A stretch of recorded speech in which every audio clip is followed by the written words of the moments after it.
Sejatinya kami tidak bilang mendapatkan harga gas murah, bukan. Tapi harga gas yang paling cocok untuk pertumbuhan industri. Dapat bersaing, yaitu sehingga pemerintah mendapatkan multiplier effect yang positif dari kegiatan industri.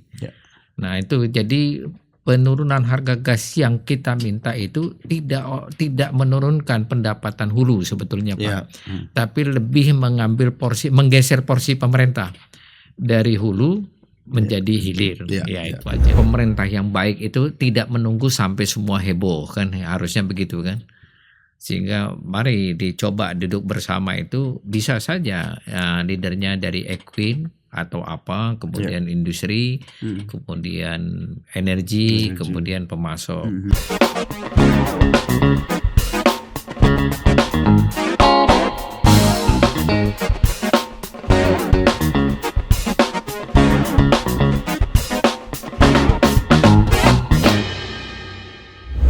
Halo Sobat Bisnis, kembali lagi dengan saya David Eka Setiabudi di podcastnya Bisnis Indonesia Broadcast, di seri Pojok Energi atau Jorgi. Nah, ini belakangan kita lagi hangat bicara soal harga gas untuk industri hilir. Jadi harga gas itu nggak cuma rame di tabung melon alias 3 kilo saja, tetapi harga gas industri juga sedang hangat diperbincangkan, terutama dengan wacana kenaikan harga gas yang dilakukan oleh PT BGN Tbk ya, Pertamina Gas Negara gitu. Dan kita ketahui bahwa penyerap gas terbesar, mungkin salah satu yang terbesar adalah manufaktur ya. Ada manufaktur di situ, ada kelistrikan, ada pupuk segala macam. Dan hari ini dinamikanya terus berlangsung, dan di tengah wacana itu tanggal 1 Oktober katanya harga gas untuk industri akan disesuaikan. Tetapi di depan saya ada Pak Elisa Sinaga, Ketua Dewan Pembina Asosiasi Keramik Indonesia ASAKI, dan juga berkecimpung nih di Forum Industri Pengguna Gas Bumi sebagai Kepala Bidang Pengadaan Gas Bumi.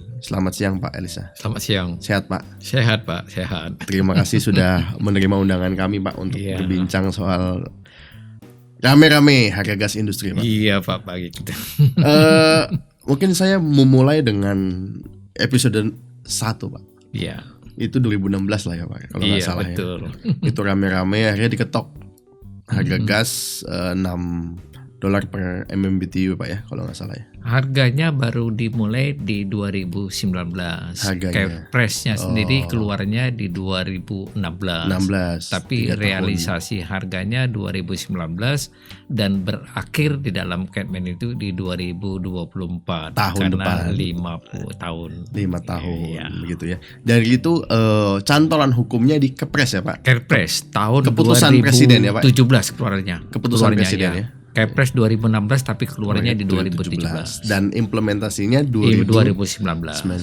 Perjuangan 4 tahun Pak. 4 tahun. Perjuangannya lebih dari 4 tahun karena dimulai dari tahun 2013 lah perjuangan memperjuangkan harga gas yang baik bagi pertumbuhan industri. Ya. Jadi kalau bicara khususnya untuk industri ini kita bicara di manufaktur ya Pak ya. Iya. Ya betul. Manufaktur salah satu penopang PDB nasional mungkin di dalam beberapa tahun mungkin 20% lah ya untuk menopang di situ. Tapi efek turunannya besar karena juga menyerap tenaga kerja ya Pak ya. Betul sekali. Pak Elisa ini intermezzo sedikit tadi soal sesi 1 tadi, bagaimana akhirnya implementasi 2019, sekarang berarti sudah 3 tahun. 3 tahun lebih. 3 tahun ya Pak ya. 3 tahun. Mungkin sedikit cerita dulu Pak, ini setelah 3 tahun diterapkan, bagaimana ini respon pelaku usaha? Sangat baik sekali Pak. Dalam kondisi kebetulan sekali pada saat pemerintah melakukan menerapkan harga gas yang diinginkan itu di saat industri menghadapi kesulitan karena mau masuk ke yang dibilang virus corona. Oke. Iya itu. Jadi dalam situasi itu kan industri berat sekali. Andai kata tidak terrealisasi kali industrinya betul-betul dalam posisi yang sudah suffer. andai kalau memang terjadi harga gas itu lebih cepat awalnya dan kita belum kena dengan kondisi yang dibilang dengan corona, kali pertumbuhannya berbeda industrinya. Penyerapannya bisa mencapai optimal. Di saat itu kan membantu industri untuk bisa berproduksi, tapi penyerapannya memang tidak bisa optimal karena hampir sebagian besar industri pengguna gas bumi saat itu dibatasin juga untuk operasinya kan pada saat puncak virus corona kan Pak. Kita lihat banyak sekali industri yang hampir 3 bulan, 4 bulan bahkan 6 bulan tidak beroperasi. Sehingga pencapaiannya tidak maksimum. Jadi bisa dikatakan tahun ini ya Pak ya? Ya, tahun ini yang normal ya, yang mulai normal ya, betul. Nah, tahun ini gimana Pak gambaran untuk harga gas khusus ini? Ya, bagus sekali bagi industri keramik itu direspon baik ya. Makanya industri keramik salah satu pengguna yang use faktornya termasuk tinggi 86%. Nah, kendala yang paling besar terjadi di Jawa Timur justru karena pemerintah sendiri tidak mampu memenuhi volume kebutuhan yang dialokasi sesuai dengan Kemen. Yang rata-rata antara 62 sampai 70%. Average-nya 67%. Jadi kalau dia pakai sampai 80% dari Kemen, maka yang 13% dia harus bayar pada harga normal komersial gitu. Itu yang terjadi di Jawa Timur. Kalau di barat memang masih average 90%. Hanya bulan kemarin kita diberi 85%, Pak. Nah, itu yang menjadi berat juga. Jadi kalau industri yang sudah terlanjur menggunakan katakanlah 95% dari kuota Kemen, tapi pada saat kenyataannya kemampuan pemerintah 85%, maka 10%-nya dia harus bayar pada nilai komersial gitu. Nah, kalau bicara soal pengguna, Pak, ini katanya kalau keramik kan 30 sampai 40 ya, Pak. Betul, dari biaya produksi. Ini sektor apa sih, Pak? Yang saya ketahui kan karet ya. Yang awalnya Perpres itu kan 7 sektor. Betul, 7 sektor. 7 sektor industri, baja, ada karet, ada keramik, petrokimia, ada pupuk. Tapi yang masuk di luar 7 sektor yang ditetapkan itu PLN listrik dan ini jumlahnya besar sekali. Nah, itu yang mungkin saya tidak tahu, yang akibatnya juga membuat unbalancing pasokan energi untuk masalah itu. Gitu.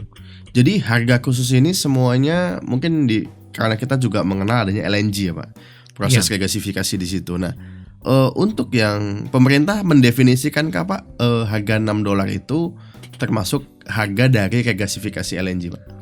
Gasifikasi energi dan apa itu urusan dari pihak distributornya hulu, bukan, artinya penyalur gas. PGN lah ya misalnya. PGN lah, bahwa pemerintah menetapkan kepada 7 sektor industri, tapi tidak otomatis semua sektor industri yang ada di 7 sektor itu mendapatkan harga $6, tidak. Contoh misalnya di beberapa industri di beberapa sektor mungkin hanya 80%. Jadi industri mana dari sektor itu yang mendapatkan $6 adalah pada saat waktu itu dilakukan mereka memenuhi persyaratan dalam pengajuannya. Itu kan melalui itu melalui asosiasi, lewat asosiasi atau boleh, langsung ke Kemenperin langsung Pak? Boleh ke Kemenperin langsung, tapi kebanyakan lewat asosiasi karena lebih mudah mengkomunikasikan, mengkoordinasinya. Kalau individual kan banyak sekali persyaratan harus dipenuhin.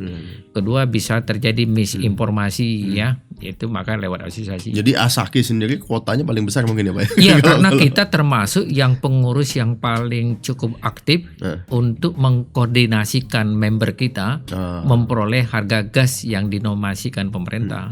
Maka kita termasuk yang paling besar Pak. Hampir 98% ya. Saya ingat waktu era-era perjuangan harga ini Pak Elisa cukup rajin ini masuk bolak-balik ke KSP nih. Ya, ngobrol sama Pak Muldoko, dan Pak Muldoko juga cukup vokal waktu itu ya bicara soal harga. Saya kira itu Bapak yang memahami industri keramik ya, karena itu dia ingin sekali memperjuangkan kondisi itu, betul sekali. Walaupun perjuangan itu bukan hanya dari Pak KSP, dari Menteri Perindustrian juga luar biasa. Yang kebetulan juga jadi Menko kan Pak? Ya, pada selaras saat lah ya. itu baik Pak Erlangga sebagai Menteri Perindustrian sebelumnya maupun penggantinya Pak Agus Gumiwang, karena zaman aplikasi ini terjadi di zaman menterinya Pak Agus Gumiwang. Beliau memang luar biasa mensupport industri, bahkan ke jajaran staf dirjennya juga. Dan setelah 2019 saya ingat banget Pak, Pak Menteri SDM kan juga mantan orang pupuk ya. Iya betul. Jadi kayaknya juga punya atensi khusus juga untuk betul sekali. Ya, kita juga ketemu dengan beliau dan mereka bahkan menominasi kalau bisa tambah industri itu untuk mendapatkan nilai ya katakanlah yang dapat bertumbuh dengan nilai keekonomian yang layak bagi pertumbuhan industri. Sejatinya kami tidak bilang mendapatkan harga gas murah, bukan, tapi harga gas yang paling cocok untuk pertumbuhan industri dapat bersaing, yaitu sehingga pemerintah mendapatkan multiplier effect yang positif dari kegiatan industri. Nah itu jadi penurunan harga gas yang kita minta itu tidak menurunkan pendapatan hulu sebetulnya Pak, tapi lebih menggeser porsi pemerintah dari hulu menjadi hilir, itu aja. Ya ini kalau masih pakai skema, memang ada hak pemerintah ya. Kalau kita pakai cost recovery di situ ada splitnya pemerintah, ada splitnya untuk K3S gitu. Sementara kalau di hilir atau di distributor pakai BPH ya Pak ya. Itu BPH pakai itu mengatur tolfi ya. Tolfi. Betul. Nah, di situ harganya dan tol fee juga kalau misalkan mengacu BPH harganya beda-beda ya Pak. Betul tergantung karena lokasi dan jarak. Sumber ya. Nah ini mungkin kita masuk dalam seri kedua nih Pak. Ini seri kedua adalah katanya Oktober naik. Betul. Oktober naik, tapi juga kalau saya baca dari mungkin PGN tidak satu-satunya distributor ya Pak ya. Tapi dalam konteks penguasaan distribusi berapa kira-kira Pak? Kalau sebenarnya distribusi itu banyak di beberapa daerah itu ada 3 atau bahkan 4. Tapi yang menaikkan harga per 1 Oktober itu baru PGN. Dan itu pun untuk wilayah Jawa bagian barat Pak. Oh, jadi untuk surat yang beredar itu baru hanya datang dari wilayah bagian barat. Di wilayah Jawa bagian timur itu belum. Di Sumatera Utara juga belum gitu ya. Kenapa menjadi ramai? Karena mungkin konsumennya di Jawa bagian barat besar Pak. Atau kalau bisa dipetakan kepadatan penggunanya bagaimana tuh Pak? Bukan, sejatinya kalau idealnya sih sebenarnya kalau itu mengacu kepada balancing harga nasional, ya harusnya semua wilayah itu harganya tidak jauh berbeda. Karena kalau perbedaan terlalu jauh gitu sangat tidak baik terhadap nilai kompetensi industri yang sama. Jadikanlah penghasil industri produk misalnya Bapak punya pabrik di Jawa Timur dengan pabriknya ada di Jawa Barat, jadi berbeda, itu tidak baik.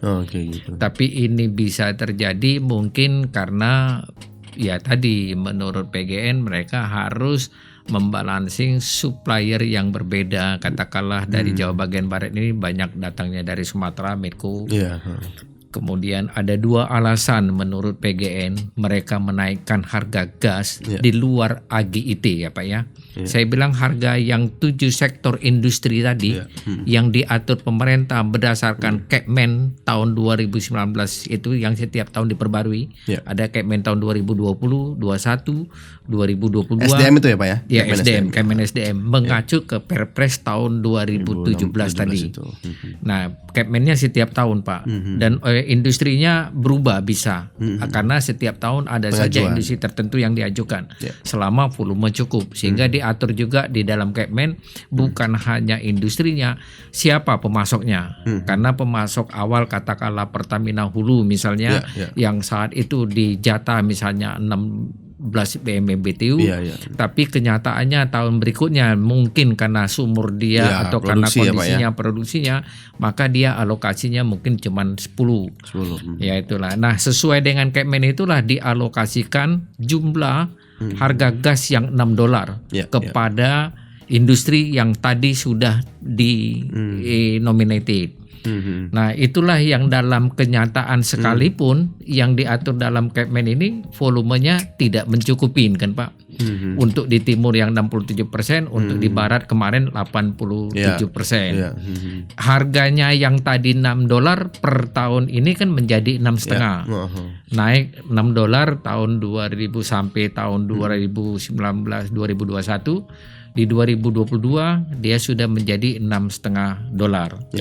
Nah, untuk harga gas di luar AGI yang ditentukan tadinya ikut harga komersial yang rata-rata 9,16.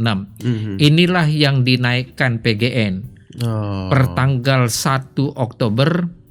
Menurut mereka suratnya tanggal 1 Oktober diberlakukan menjadi antara dia lihat segmen kuanti kontrak Pak. Ada yang 12,31 untuk kontrak yang bronze, artinya untuk volume di bawah kira-kira 500.000 meter kubik per bulan. Nah, 500.000 ke atas itulah yang mendekati $12, 11,99. Nah, menurut PGN 2 alasan mereka menaikkan harga gas ini dan ikut jadi bagi industri yang di luar AGIT itu kena dengan harga 11,99.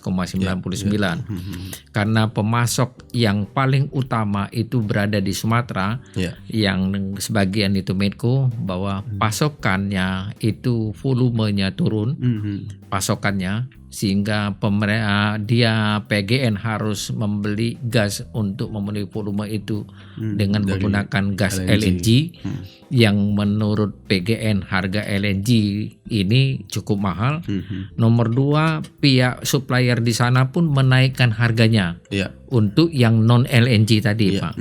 Jadi dua kondisi inilah di-blended oleh PGN, mereka mengeluarkan surat dengan ini itu. Gitu. Jadi kalau dari gambaran juga saya baca berita-berita dan mungkin PGN juga sudah memberi jawaban kemarin itu konsultasi dengan pemerintah Pak. Jadi memang PGN juga bahasanya pas nggak kalau saya bicara terdesak gitu ya, karena juga gas tidak dari mereka. Dan tadi Bapak sampaikan juga dia harus blend dengan LNG gitu. Ya, menurut saya bisa jadi demikian karena mereka sebagai distributor dia tidak bisa lepas tanggung jawab untuk memenuhi agreement kontrak yang dia sudah buat kepada industrinya kan.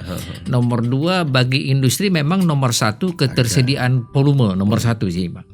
Baru nomor 2 adalah harga yang acceptable.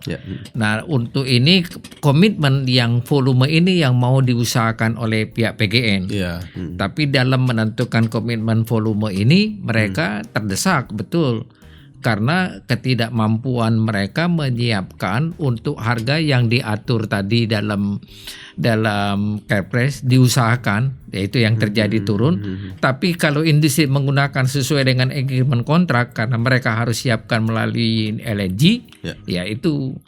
Maka memang ada beberapa hal inilah perlu campur tangan pemerintah di dalam penentuan price itu. Kalau memang harusnya pemerintah itu menurut kita ya harusnya sudah punya benchmark dalam arti pemerintah nggak perlu tanya sih, sebenarnya dia tahu sih berapa harga gas di luar negeri di wilayah lain.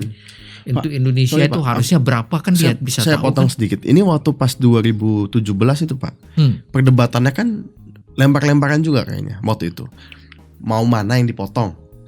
Iya kan Pak ya, dari Kemenq apa yang mau dipotong, share mana yang mau dipotong, itu dijelaskan pajaknya sekian-sekian itu ya Pak ya. Bukan mau yang mana-mana, berapa besar dipotong. Kalau dipotongnya sudah clear, yang dipotong itu adalah bagian pemerintah. Udah pasti itu. Udah kan? pasti itu. Artinya bagian pemerintah. Saya nggak tahu bagaimana porsi pembagian pemerintah. Ini misalnya Pak ya, kalau misalnya di hulu tuh biaya produksinya $4, tapi harga jual terjadi $7-8 misalnya saat itu, di mana pemerintah punya porsi $2,5, hulunya sudah diatur keuntungan. pertumbuhannya berapa. Nah, yang $2 ini berapa ini besar dapat dialokasikan pemerintah untuk mendorong pertumbuhan industri dengan harapan industri tadi bertumbuh sehingga ada penghasilan dari PPH industri di luar, termasuk PPN juga sebenarnya, walaupun PPN tidak mutlak digunakan karena itu akan menjadi bagian yang dapat dibebankan kan.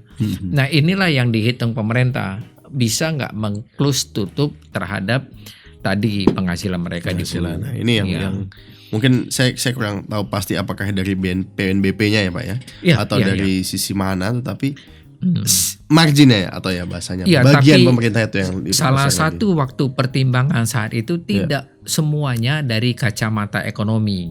Tapi sebagian juga dari dampak sosial. Misalnya gini, andai kata dulu tidak dilakukan dengan harga saat itu, dengan kondisi yang saya bilang dihadapi industri, kali industrinya kolaps itu bukan hanya pendapatan katakanlah itu tenaga kerja. Karena itu yang perlu dijaga kan, tenaga kerja ini kan dampak sosialnya berat sekali. Bisa nggak memang bahwa tidak mencapai seperti diharapkan tadi oleh pemerintah terhadap substitusi, tapi kalau industrinya mampu mempertahankan tenaga kerja bahkan bertumbuh, itu salah satu harusnya nilai positif yang menjadi pertimbangan pemerintah. Karena itu memang sepenuhnya sejatinya kalau dari kacamata dunia ini tidak sepenuhnya diputuskan oleh Menteri Keuangan dalam kondisi ini. Tidak sepenuhnya itu kalkulasi APBN berapa besar. Harusnya itulah di tingkat Menko kan mengkoordinasiin. Oh, ada advantage ini loh. Nilai politis, nilai sosial dan nilai ekonomisnya kan gitu. Memang ekonomis menjadi nilai utama, betul.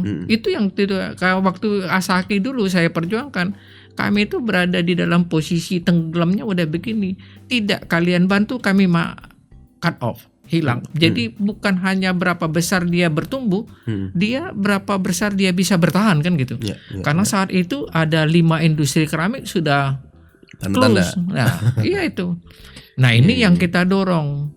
Nah, sehingga pada saat itu kita bilang begitu energi gas itu kami memang ke recovery tenaga kerja kami naik tambah dari yang sebelumnya sudah drop 10 sampai 15 ribu, itu kembalikan dulu. Baru mulai bisa nggak kita bertumbuh menciptakan lapangan pekerjaan. Nah, itulah yang kita lakukan. Memang beberapa industri keramik bertumbuh selama masa harga gas $6 itu. Ada investasi keramik kan, tumbuh di dalamnya. Ada tambah tenaga kerja. Nah, yang sekarang ini memang tidak direct berlangsung terhadap industri keramik karena kami masih dalam AGIT tadi Pak, dapat harga yang masih $6,5. Cuman kalau kuantiti volumenya yang kayak bulan ini cuma 85%, kami nggak tahu nanti bulan berjalan berapa, maka sisa volume yang 15% ini yang tadinya kami bayar dengan 9,18 per 1 Oktober akan dibayar kepada menjadi $12 kan. Itu. Nah, yang paling mengerikan ini kalau harga gas yang secara umum di luar AGIT yang $12 ini sudah bisa berjalan di Oktober bahkan selanjutnya, maka di April 2024 itu suatu tantangan yang sangat berat bagi industri keramik atau industri 7 sektor yang mendapatkan harga khusus tadi, karena semua itu tidak berlaku lagi, langsung hilang, langsung menjadi harga komersial yang $12. Bisa bayangin kan, 65 menjadi 12 itu kenaikannya 85%. Padahal kalau pakai average Pak, kalau tadi kan keramik 80 sekian persen Pak. Kalau average lah, misalkan kita pakai rata-rata semua 7 sektor itu berapa Pak? 50-60% ada Pak yang menggunakan harga gas khusus itu? Ada kalau kita pakai rata-rata ya. Ada dong. Iya segitu. Ada. Jadi kalau 60%-nya itu 80% ya, 80 kita kembalikan ke harga komersial lah ya bahasanya itu. Berat sekali. Ya. Nah, kalau seperti ini juga kalau saya lihat dari karena memang PGN yang mengeluarkan surat, jadi bola panasnya ke PGN ya Pak. Ya, karena memang PGN yang membuat surat. Cuman kebetulan makanya saya bilang ini juga PGN itu masih, menurut saya masih setengah hati mengeluarkan ini. Mengapa setengah hati? Karena suratnya sendiri bukan keputusan direksi PGN. Di dalam agreement kontrak itu harusnya direksi PGN kan Pak. Nomor 2, kalau lihat agreementnya juga 3 bulan sebelum ketentuan itu diinformasikan. Ini rata-rata diinformasikan di 31 Juli. Harusnya itu baru bisa berlaku di 31 Oktober atau awal November. Tapi mungkin mengapa mereka itu menurut saya masih melakukan tes kepada industri, tanggapannya apa? Karena itu di sini kami bersuara memang kepada pemerintah untuk melihat ini. Tidak semata-mata ini diputuskan oleh PGN. Tetap campur tangan pemerintah mendorong pertumbuhan industri, menentukan harga yang baik, komitmen terhadap itu kan penting. Ini saya lihat Pak di pemerintah belum banyak komentar Pak soal secara publik ya Pak. Secara publik saya nggak tahu, mungkin diskusi langsung curhat atau WhatsApp saya nggak ngerti. Tetapi SKK yang bicara kan. Ini SKK kemarin mengeluarkan rilis tanggal 17 kemarin, intinya tidak ada kebijakan menaikkan harga gas di hulu gitu. Tetapi kita tahu juga di hulu SKK tidak menentukan harga ya Pak ya. Iya. Ya kan Pak? Iya. Jadi sebenarnya juga pusing juga ini membacanya. Jadi sementara saya SDM juga belum statement ya Pak ya. Iya. Sampai hari ini. Iya. Tetapi kalau orkestrasi sih sepertinya memang akhirnya seperti bagaimana Kepres itu disahkan, ada duduk bersama antara SDM, Kemenperin, SDM dalam hari ini bisa SKK ya Pak ya, dan Kemenko ya Pak ya. Iya, memang paling kedepannya ini dengan ada yang sudah mulai bergulir, katakanlah Apindo sudah menyuarakan keberatannya, misalnya kan Asosiasi Industri sudah menyuarakan keberatannya, PGN dalam posisi juga dia dalam posisi yang sama sulitnya kan gitu. Karena itu memang betul sekali menurut saya ini perlu duduk bersama. Ya, tapi tetap pada saat duduk bersama ini kan harus ada leadernya ya Pak ya. Menurut saya sih jangan pemerintah yang baik itu tidak menunggu sampai semua heboh kan, harusnya begitu kan. Sehingga mari dicoba duduk bersama itu bisa saja leadernya dari Equin atau apa, kemudian industri, kemudian energi, kemudian pemasok. Apa sih sebetulnya? Ya enggak? Itu kalau kami dari pengguna gas yang mendapatkan harga gas khusus ini, memang selama pemerintah dapat betul memenuhi kebutuhan volume yang disiapkan sesuai dengan Kepres itu, memang harga yang ditentukan PGN ini tidak berdampak kepada kami, karena harga kami kan yang berdampak itu adalah volumenya tidak terpenuhi, sehingga sisa volume itu kami harus lakukan dengan harga itu.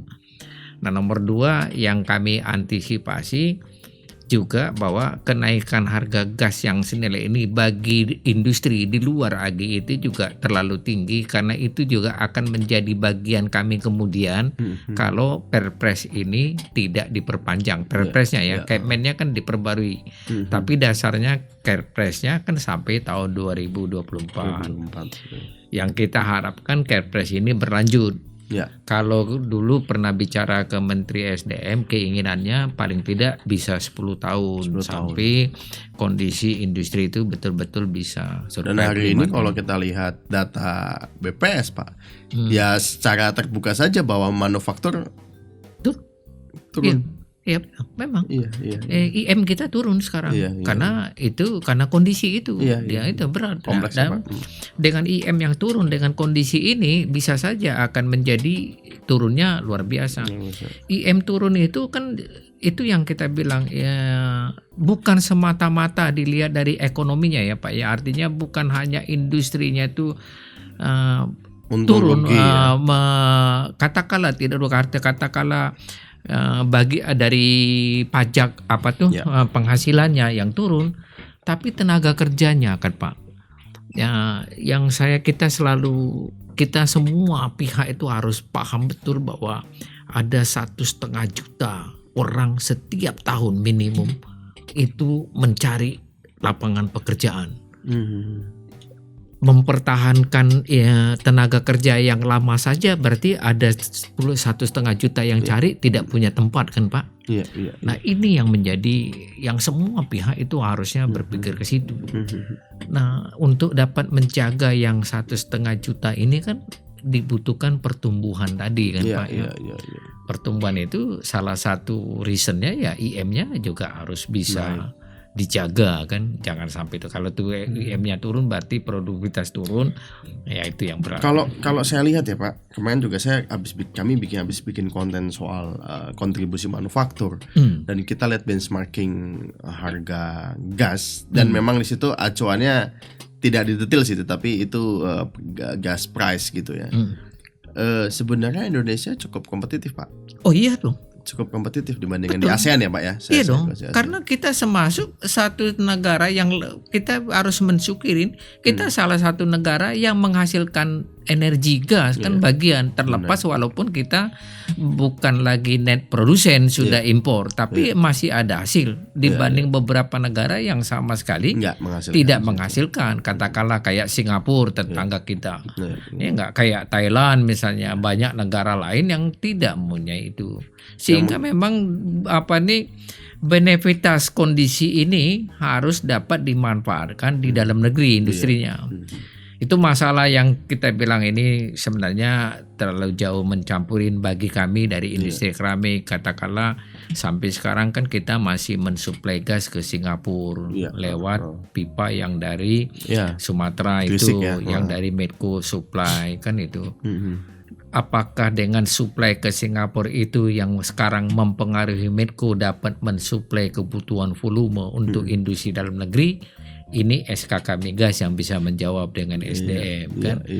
Kalau memang itu betul dan mereka melihatnya, apa yang harus mereka lakukan dapat mendorong itu menjadi benefitas industri. Saya jadi sebagai wartawan jadi punya pertanyaan nakal Pak. Jangan-jangan kan ini kan akan habis tahun depan juga kan yang mau ke Singapura itu, yang dari ConocoPhillips itu dari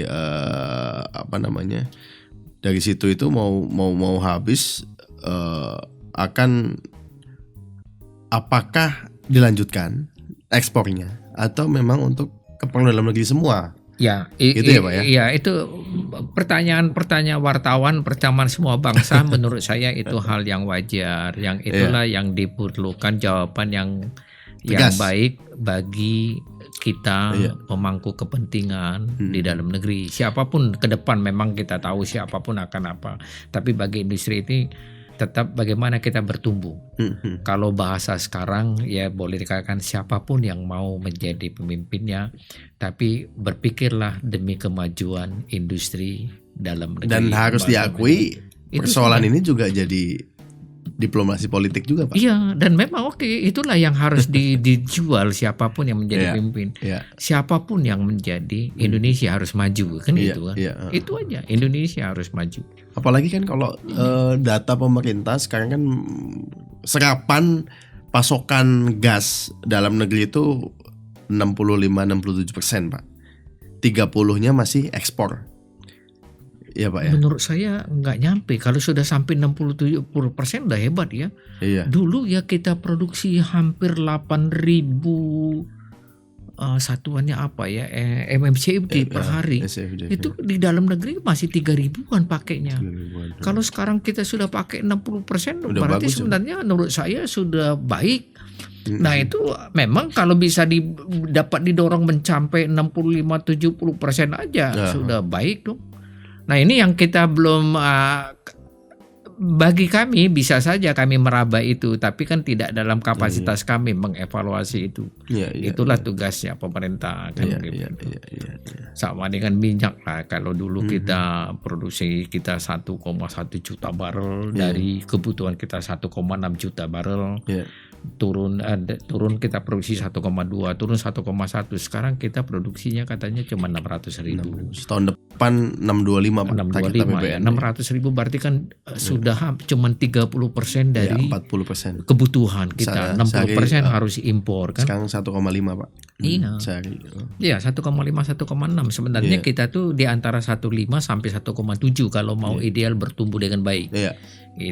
Itu dengan asumsi per kapitanya konsumsi energinya masih kecil sekali kita Pak. Iya, kecil sekali. Kalau negara besar negara lain kalau ngelihat kemajuan, karena gini ya, di seluruh dunia mengukur kemajuan suatu negara, salah satunya adalah faktor pengelolaan energinya. Penggunaan energi dan pengelolaan energinya per kapita itu pengukurannya. Dan bagaimana dapat dikelola dengan baik dengan harga yang acceptable. Kemudian itulah yang perlu. Karena itu memang sebenarnya kita semua badan lengkap kalau kita lihat, Pak. Kita punya SKK, kita punya SDM, kita punya BPH, kita punya namanya Dewan Energi.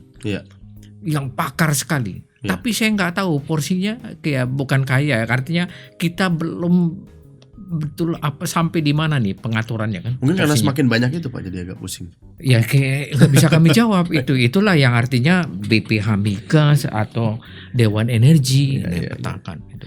Ya kalau kita bicara Dewan Energi sebagai BMKG lah ya. Mungkin yang melihat tahun berapa ini. Melihat keseluruhan energi energi total itu artinya energi gas, minyak, listrik, apa semua ya di situ. Mereka tinggal dibagi siapa yang ahli di bidang energi gas, siapa di bidang perminyakan, siapa di bidang kelistrikan. Kemarin juga saya waktu di tahun kalau nggak salah 2017 SDM sudah mengeluarkan neraca gas Pak. Iya. Itu proyeksi sampai 2035 kalau nggak salah. Itu konsumsinya lalu bagaimana industri mana yang berkembang. Tapi neraca gas yang dibuat oleh PGN dengan asumsi itu kan rontok sesudah ada COVID, Pak. Nah, COVID itu tapi maka itu memerlukan satu evaluasi terhadap neraca itu lagi. Artinya seberapa turunnya, seberapa anunya. Termasuk Ripin itu ya Pak? Iya dong. Wah Ripin lebih lama lagi gitu. Ya kayak itulah ini memang tidak gampang pekerjaan. Tapi solusi jangka pendek Pak, ini kita masuk dalam area diskusi. Dalam situasi ini rasa-rasanya hak PGN Pak untuk menentukan harga. Kalau bicara untung rugi ya Pak ya secara ekonomi.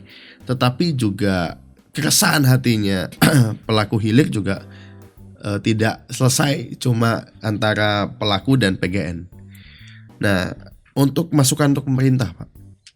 Dalam hal ini gimana nih, Pak, ngaturnya, Pak? Saya melihat misalnya kayak harga minyak bumi, harga listrik. Hak dari Pertamina menentukan itu tapi ada regulasinya. Di dalam penentuan itu didasarkan pada nilai kurs ada 3 inflasi plus nilai harga formula penghitungannya perhitungannya. Mereka tetapkan dikontrol oleh pemerintah. Itu pasti. Nah, di listrik sama karena itu menyangkut ke banyak pihak. Karena itu menurut saya ini ada PGN mengeluarkan bukan direksi PGN ini, kepala cabang PGN kepada industri. Ini kan harusnya ada tahu, nggak bisa dong kalau betul memang SKK Migas bilang tidak ada kenaikan harga gas dulu. Kalau betul itu benar, maka harusnya tidak boleh ada kenaikan harga yang dilakukan oleh PGN kan gitu. Nah ini kan yang menjadi siapa menjadi kontrolnya? Ya bagi kami lapornya ke industri kan, keamanan. Tapi menurut saya di sinilah kita. Saran kita sih sebetulnya untuk beberapa hal memang harus ada kewenangan PGN tapi kewenangan dengan formula dan regulasi yang terbatas, tidak sepenuhnya dia melakukan karena ini menyangkut artinya apapun namanya dampak yang ditentukan oleh PGN ini harus pemerintah pahami itu kalau ada berdampak pertumbuhan listrik itu akan berdampak kepada pertumbuhan nasional secara umum. Menarik Pak. Itu. Di minyak ketat. Di listrik ketat, di gas juga harusnya sama ketatnya. Sama itu. Karena visinya satu ya. Yang kamu lakukan demi kebaikan berbangsa dan bernegara kan bukan hanya itu. Industri sama, semua harus itu. Sehingga ada batasannya dong entah apa. Gitu. Oke. Terima kasih Pak Elisa. Ini 30, 35, 40 menit ini padat karena kenapa sebenarnya kalau Pak Elisa saya di lapangan 2014 2015 sering banget ngobrol Pak Elisa lalu terpisah ketemu lagi dengan adanya dinamika ini. Tentunya kita harapkan yang terbaik Pak untuk semuanya. Tentunya semuanya itu sebagai bapak ibu itu adalah pemerintah Pak. Betul yang sekali. Menentukan porsi. Adil itu bukan berarti sama Pak. Betul. Besar kecil itu juga adil kadang-kadang Pak ya. Dan kita lihat bagaimana pemerintah sebagai orang tua, tidak hanya sebagai wasit ya Pak ya. Sebagai orang tua untuk mengelola untuk menentukan harga gas. Iya, sehingga semua bertumbuh ya Pak ya. Iya, Pak. itu setuju saya Pak. Oke, Ya. thank you Terima Pak kasih Elisa. Pak. Ya, selamat siang. Ya, demikian Sobat Bisnis diskusi saya dengan Pak Elisa Sinaga, Ketua Dewan Pembina Asaki. Sampai jumpa di broadcast berikutnya di seri Jogi.